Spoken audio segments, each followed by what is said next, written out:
These windows might break. No, está bien. Está nuevo piso. It's an earthquake, 35 floors up. A little bit freaky. How was that? Oh my god. Probably not the place I want to be during an earthquake, 'cause there's about 40 floors above me. Whoa! Aspetta. Calmato, tranquillo.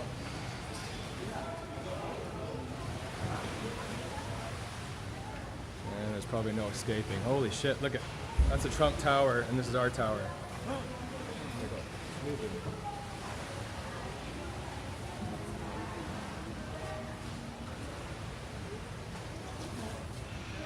Sì, sta finito.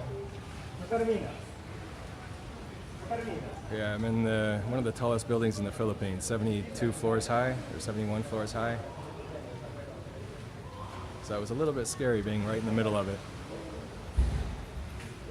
Look at that pool going crazy.